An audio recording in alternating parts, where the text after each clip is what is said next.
Hello दोस्तों, नमस्कार। अभी हम बात करने वाले हैं बसंत एग्रोटेक इंडिया लिमिटेड शेयर की।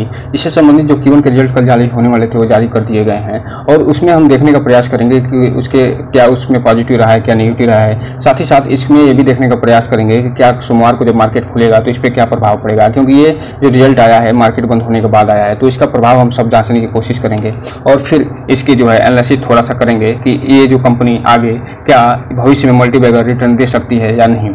साथ ही साथ हम जो ये चूंकि आप जानते हैं कि ये जो कंपनी है ये एक एग्रोटेक बेस्ड कंपनी है, अर्थात ये एक न केवल सीड्स में काम करती है बल्कि उर्वरक से संबंधित जो भी प्रोडक्ट हैं एनपीके उसको भी ये बनाती है और बेचती है। दोस्तों, जिस हिसाब से गवर्नमेंट इस समय कृषि पे ध्यान दे रही है उस हिसाब से इसमें ये मालूम चल रहा है कि आने वाले समय में ये कंपनी अच्छा खासा ग्रोइंग कर सकती है, क्योंकि एग्रीकल्चर सेक्टर एक ऐसा सेक्टर है जो कि हमेशा तो इसको कराना पड़ेगा, क्योंकि ये इसी के पे जो है पूरी जनता का जो है फूड से निर्भर करता है। तो ये मान के चलिए कि ये जो बसंत एग्रोटेक लिमिटेड शेयर है इसमें आने वाले समय में आप अच्छा खासा ग्रोइंग देख सकते हैं और इस कंपनी को बड़ा होता हुआ अपने सामने देख सकते हैं। अगर इसके चार्ट पैटर्न की बात करें तो रिजल्ट आने से पहले ही इसने लगभग 1% का तेजी दिखाया था और ये 1% की तेजी दिखाते हुए 24 रुपये 71 पैसे के आसपास ये बंद हुई थी। वहीं 5 दिन में इसने अपने शेयर होल्डर को लगभग 2.5% का रिटर्न निकाल कर दिया है। एक महीने में इसने अपने शेयर होल्डर को 33% का रिटर्न निकाल कर दिया है। 6 महीने में इसने अपने शेयर होल्डर को लगभग 32% का रिटर्न निकाल कर दिया है। एयरटेल की बात करें तो इसने लगभग 12.5% का पॉजिटिव रिटर्न निकाल कर दिया है। एक साल में इसने अपने शेयर होल्डर को लगभग 17.5% का पॉजिटिव रिटर्न निकाल कर दिया है। अगर मैक्सिमम चार्ट पैटर्न की बात करते हैं, जब कंपनी लिस्ट हुई थी 2 रुपये 1995 में, तब से लेकर अभी तक इसने 1100% का रिटर्न निकाल के दे दी है।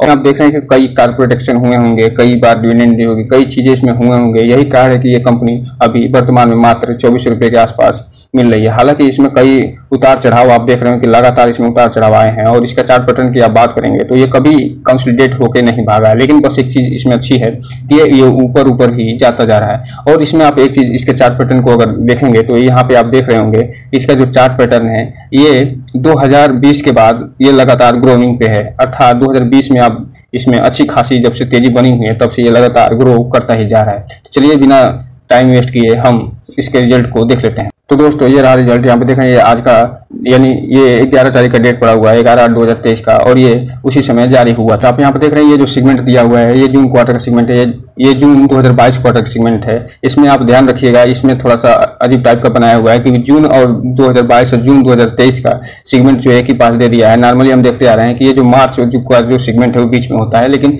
ये जो है ये नॉर्मली एक ही साथ दे दिया है। तो यहाँ पे ये जून 2023 का सेगमेंट है, जून 2022 का सेगमेंट है और ये सबसे लास्ट में है वो मार्च 2023 का सेगमेंट है। और इसमें जो भी डेटा दिए हुए सारे लाख में है, अर्थात हम इसको लाख में पढ़ने की कोशिश करेंगे। सबसे पहले इसके रेवेन्यू फ्रॉम ऑपरेशन की बात करें, अर्थात जो ये मेन काम करती है उससे जो इनकम होता है उसे रेवेन्यू फ्रॉम ऑपरेशन कहा जाता है। तो यहाँ पे देख रहे हैं इसका रेवेन्यू फ्रॉम ऑपरेशन एक तरफ जहाँ ईयर ऑन ईयर में इसमें कमी दिखाई दे रही है और ये जो पिछले साल जून 2022 में था 20,127 लाख के आसपास, वो घट के 15,185 लाख के आसपास पहुंच गया है। अर्थात वहीं इसके मार्च क्वार्टर की तुलना करें इस जून क्वार्टर से तो उस समय इसका रेवेन्यू फ्रॉम ऑपरेशन था जो 13,176 लाख के आसपास, वर्तमान में ये बढ़ के 15,185 लाख के आसपास पहुंच गया। अर्थात रेवेन्यू फ्रॉम ऑपरेशन एक तरफ जहां ईयर ऑन ईयर में अच्छी खासी कमी दिखाई दे रही है, लगभग 5,000 लाख की कमी दिखाई दे रही है, वहीं इसमें तो रेवेन्यू फ्रॉम ऑपरेशन है मार्च की तुलना में जून में इसमें लगभग 2,000 लाख की वृद्धि दिखाई दे रही है।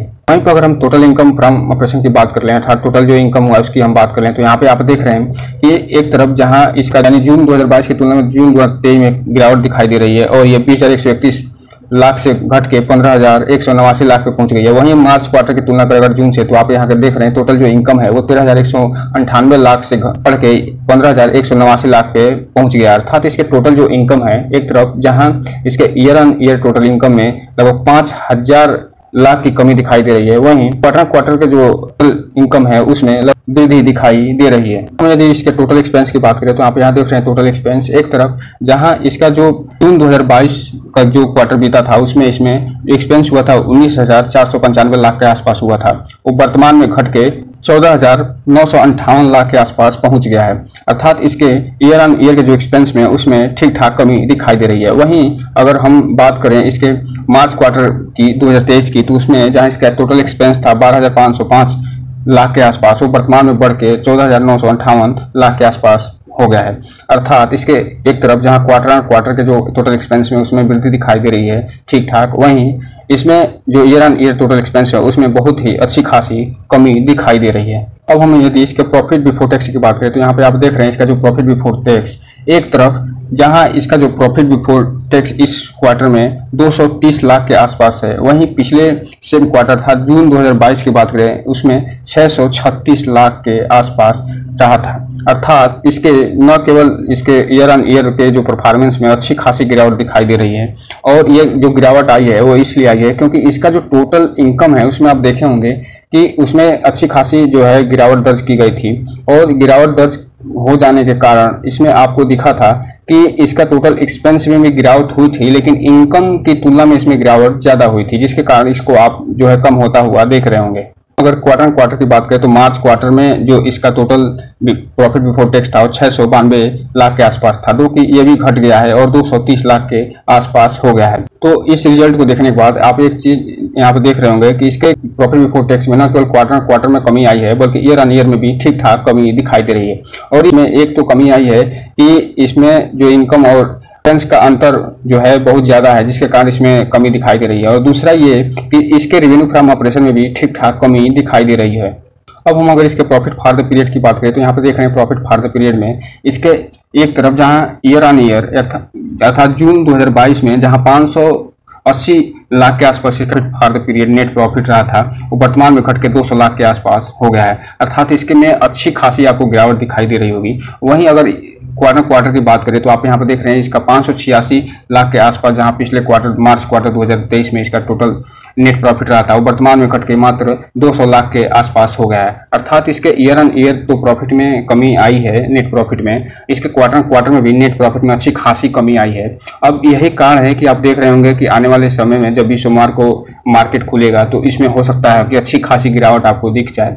हाँ, एक चीज ध्यान देने वाली है कि अगर ऑपरेटर इसमें सक्रिय न हुए तो इसमें गिरावट होगी, लेकिन जैसे ही आप इसमें अगर वृद्धि हुई तो ये मान के चलिएगा कि इसमें ऑपरेटर सक्रिय हो गए हैं और ये वो भगाने की कोशिश कर रहे हैं। अब हम अगर इसके अर्निंग पर शेयर की बात करें तो आप यहाँ पर देख रहे हैं इसका जो अर्निंग पर शेयर है ये आपको दिखाई दे रहा होगा, इसमें भी अच्छी खासी गिरावट दिखाई दे रही है। एक तरफ जहां ईयर ऑन ईयर यानी जून 2022 में 0.64 के आसपास था, ये सीधा घट के 0.22 के आसपास पहुंच गया है।